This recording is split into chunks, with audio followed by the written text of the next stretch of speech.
মাথাটাকে আমার কোলের মধ্যে দাও। আল্লাহ নবী বসলেন, হযরতে সাআদের মাথাটা নবীর কোলের মধ্যে দিয়েছে।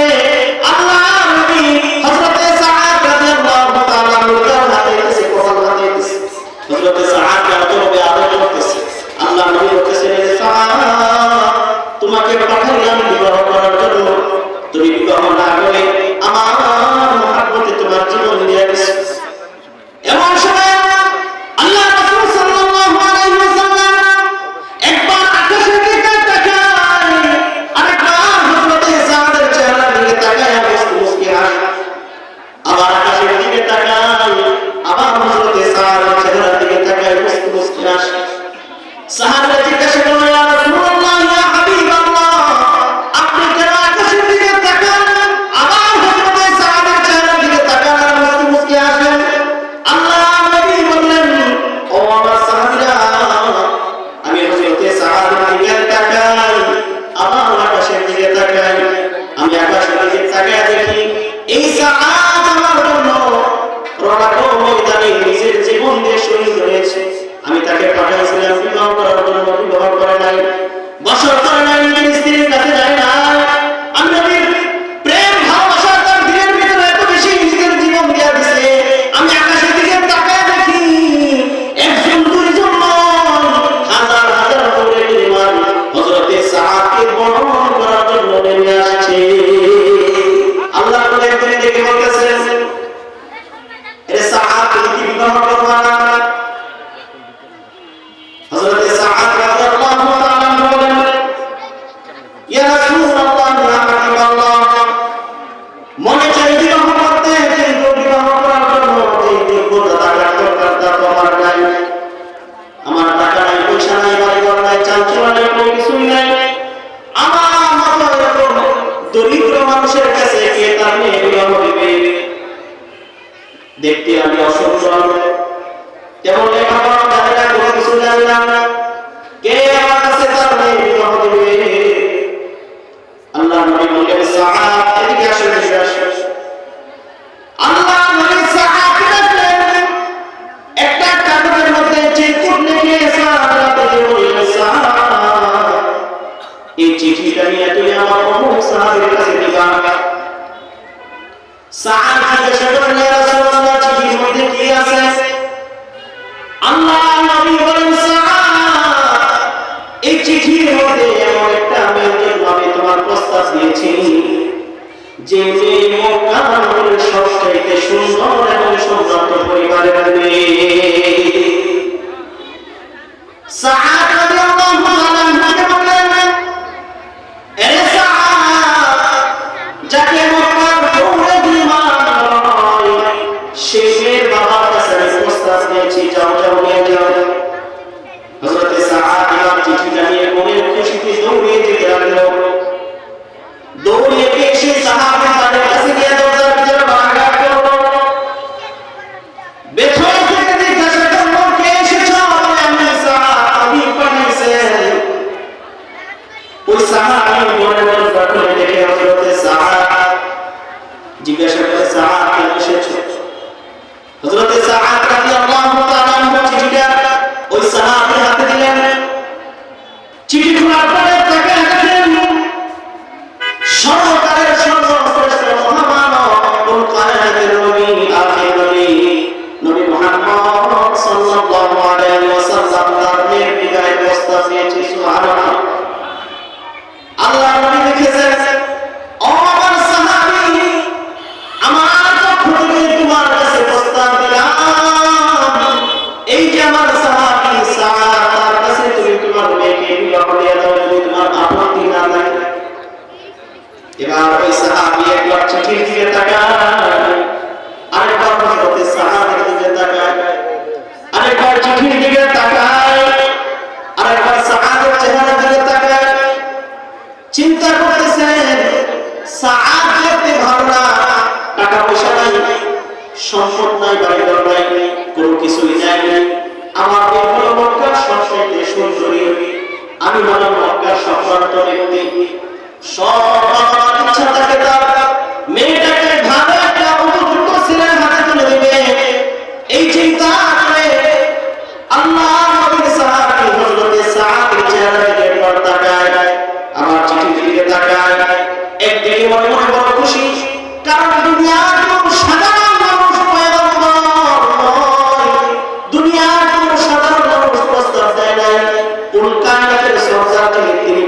পাঠাইছেন এই জন্য খুশি। আরেকদিকে যারা সাহাবাদের মধ্যে এমন সাহাবী যার কাছে মনে বিবাহ হতে পারবো না, চিন্তা করে সাহাবী সিদ্ধান্ত নিল, না না তোমার কাছে মনে বিবাহ হতে পারবো না, তুমি চলে যাও। সাহাবী মনটা বড় খারাপ হয়ে গেছে, চেহারাটা কালো হয়ে গেছে, সাহাবীরা চলে যেতেছে। এমন সময় ঘরের ভিতর থেকে সুন্দরী তার বাবাকে বলে, বাবাকে এসেছিল বলে আল্লাহ নবী সাহাবকে পাঠাইছে। কি জন্য পাঠাইছে? বলে তোমার বিবাহ দেওয়ার জন্য প্রস্তাব দিয়েছি। বলে আপনি কি বলেছেন? আমি না করে দিয়েছি। ওই সুন্দরী নবী জিহ্বায় কামড় দিয়ে বলেন, বাবা আপনি কোন সাহসে না করলেন?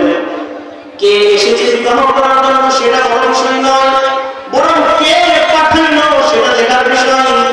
দুনিয়ার কোন সাধারণ মানুষ পাঠায় না, আল্লাহ রাব্বুল আলামিনের প্রেরিত রাসূল পয়গম্বর, তিনি আমার বিবাহের পয়গম্বর, তিনি আমার বিবাহের পয়গম্বর দিয়েছেন।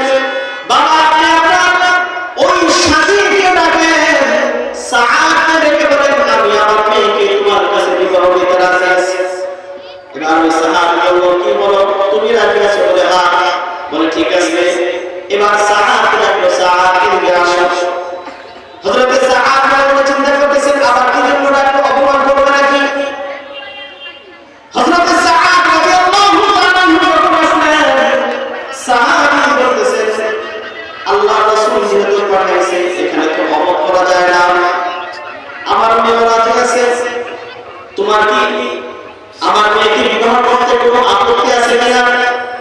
হযরত সাআদ রাদিয়াল্লাহু তাআলা বলেন, না না আমার কোনো আপত্তি নাই, আল্লাহ নবী যেহেতু পাঠাইছে আমি বিবাহ করতে চাই।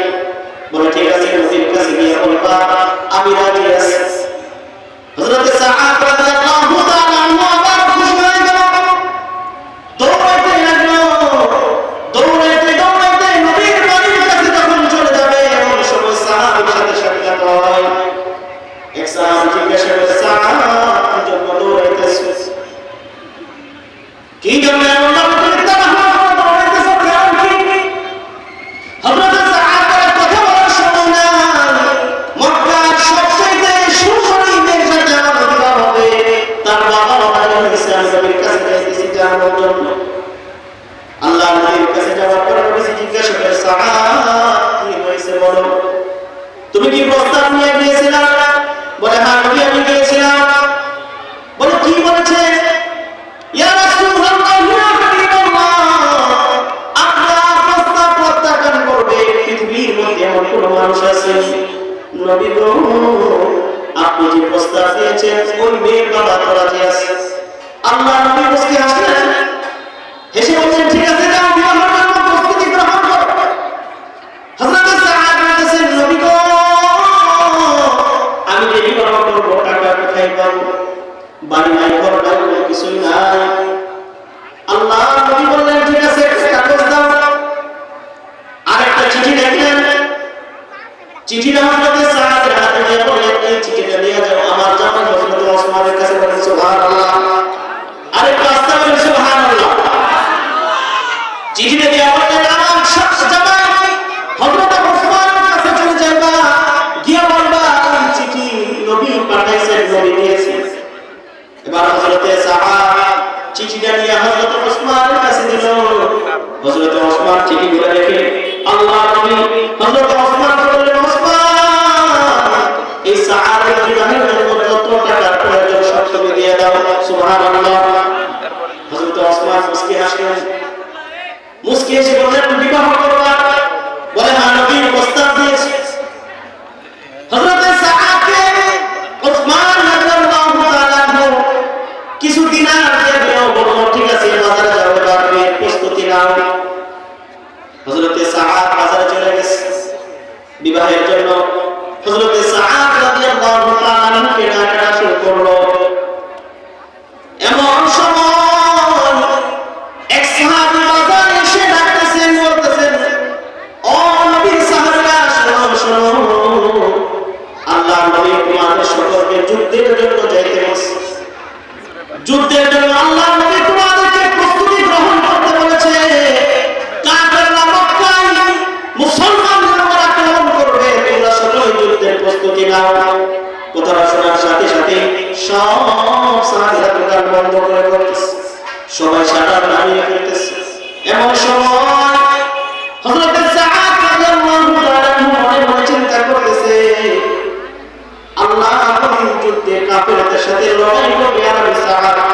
বিবাহ নিয়ে ব্যস্ত থাকবো, বাসর করবো, আনন্দ ফুর্তি করবো, এটা হতে পারে না। সুবহানাল্লাহ, আনন্দ করেন সুবহানাল্লাহ।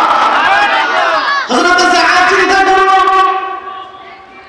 আল্লাহর নবী যুদ্ধের ময়দানে কাফেরদের সাথে লড়াকু সৈনিক হিসেবে যুদ্ধ করবে, আর আমি সাআদ বিবাহ করবো, এটা হতে পারে না। এবার সাআদ রাদিয়াল্লাহু তাআলা তিনি মনে মনে সিদ্ধান্ত গ্রহণ করলেন, আর বিবাহ করবেন না। সুবহানাল্লাহ, তিনি সিদ্ধান্ত নিলেন বিবাহের জন্য যে কেনাকাটা করবেন সেই টাকা দিয়ে বিবাহের জন্য কেনাকাটা বন্ধ করে হযরত সাআদ রাদিয়াল্লাহু তাআলা একটা তলোয়ার কিনলেন। সুবহানাল্লাহ বলেন। হযরত সাআদ যুদ্ধ করার জন্য একটা তলোয়ার কিনল। এবার যুদ্ধের জন্য রওনা হলো। আমার মনে চিন্তা করতেছে, নবী আমাকে পাঠাইছে বিবাহের জন্য কেনাকাটা করতে, আমি যদি বিবাহের জন্য কেনাকাটা না করে যুদ্ধের ময়দানে যাই, নবী কষ্ট পাবে। আল্লাহ নবী যদি আমাকে সেখানে রেখে বলে, সাহাব রে, আমি তোমাকে পাঠাইছিলাম বিবাহ করার জন্য, তুমি কেন যুদ্ধের ময়দানে আসলে? এই চিন্তা করে হযরত সাআদ আবার বাজার ফিরে আসলো। আসার পরে কালো রঙের একটা কাপড় কিনলো, পুরো মাথাটাকে বেঁধে দিল, দুইটা চোখ দেখা যায়, কিছুই দেখা যায় না। হযরত সাআদ যুদ্ধের ময়দানে চলে গেল, কাফেরদের সাথে যুদ্ধ করতেছে। আল্লাহ রাসূল সাল্লাল্লাহু আলাইহি ওয়াসাল্লাম হযরত সাআদকে চিনতে না পারে, সাহাবীরা হযরত সাআদ রাদিয়াল্লাহু আনহুকে চিনতে না পারে, জন্য কাপড় দিয়ে মুখটাকে বেঁধে ফেলেছে। হযরত সাআদ কাফেরদের সাথে তুমুল লড়াই শুরু করলো। যুদ্ধ করতে করতে কাফেরদের তাবুর কাছাকাছি চলে গেছে। এমন সময় কাফেররা হযরত সাআদকে চতুর্দিক থেকে ঘেরাও করে ফেলেছে। একজন কাফের হযরত সাআদ রাদিয়াল্লাহু তাআলাকে শহীদ করার জন্য যখন তলোয়ার নিয়ে আঘাত করলো, হযরত সাআদ ঢাল নিয়ে আসলে যখন প্রতিহত করলো, এমন সময় আরেকজন কাফের হযরত সাআদ রাদিয়াল্লাহু তাআলার বুক বরাবর একটা তীর নিক্ষেপ করলো। সেই তীর এসে হযরত সাআদ বুকের এক প্রান্তে ঢুকে অপর প্রান্তে বের হয়ে যায়। অজস্র তীরকে রক্ত করতেছে, হযরত সাআদ শরীর দুর্বল হয়ে যায়। হযরত সাআদ শরীর উঠে পড়ে, আস্তে আস্তে হযরত সাআদ শহীদ হয়ে যায়। যুদ্ধ শেষ হয়ে গেল। নবীজি বলতেছেন, ও আমার সাহাবীরা, খুঁজে দেখো মাঠের মধ্যে আমার কোন কোন সাহাবীরা শহীদ হয়েছে। এবার সাহাবীরা খুঁজতে খুঁজতে কিছু সাহাবীর লাশকে একত্রিত করলো। দুইটা লাশকে চিনতে পারে না। আল্লাহ নবীর কাছে এসে বলতেছেন, পয়গম্বর, সব লাশ একত্রিত করেছে, কিন্তু কাফেরদের সেই তাবুর কাছে এমন একটা লাশ আছে, নবী গো, সেই লাশকে আমরা চিনতে পারি না, মুখের মধ্যে কালো কাপড় আছে। আল্লাহ নবী বলতেছেন, কাপড়টা খুলে দেখো, আমাদের কোন লোক কিনারা কাফেরদের লোক। এক সাহাবী এসে মুখের কালো কাপড়টা খুলে দিল, তাকে দেখো কোন সাহাবী নয়, হযরত সাআদ। শরীর দিয়ে অঝর দাঁড়ায় রক্ত পড়তেছে, দৌড়ে নবীর কাছে চলে গেছে। ইয়া রাসূলুল্লাহ, ইয়া হাবিবাল্লাহ, ওই যে এই লোকটা দেখা যায়, অন্য কোন সাহাবী নয়, নবী গো, আপনার সেই আদরের সাহাবী, যে সাহাবীকে আপনি পাঠাইছেন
করলাম ময়দানে নিজের জীবন দিয়ে শহীদ হয়েছে। আমি তাকে পাঠাইছিলাম বিবাহ করার জন্য, বিবাহ করে নাই, বছর করে নাই, নিজের স্ত্রীর কাছে যায় না। আমি নবীর প্রেম ভালোবাসা তার দিনের ভিতরে এত বেশি নিজের জীবন দিয়ে দিছে। আমি আকাশের দিকে তাকায় দেখি একজন দুইজন হাজার হাজার করে পরিমাণ হযরতে সাআদকে বরণ করার জন্য নেমে আসছে। সুবহানাল্লাহ। হযরতে সাআদ রাদিয়াল্লাহু তাআলা এত মর্যাদা সম্পন্ন সাহাবী যে তার জন্য হযরত বিমান আসতেছে। এক মিনিট, হযরত সাআদ রাদিয়াল্লাহু তাআলা ঘুরে পড়ে আল্লাহ রাসূলের কাছে বলতেছেন, ইয়া রাসূলুল্লাহ, তাড়াতাড়ি আপনি তাকে বিদায় দেন, যে সাহাবী আপনার ভালোবাসায় নিজের জীবন দিয়ে দিয়েছে, আমরা জান্নাতের হুরা তার জন্য অপেক্ষায় আছি। সুবহানাল্লাহ। আল্লাহ রাসূল সাল্লাল্লাহু আলাইহি ওয়াসাল্লাম বলেন, সাহাবীরা এই সাআদকে কবরে আমি নিজে নামাবো, আমি নিজে নামাবো।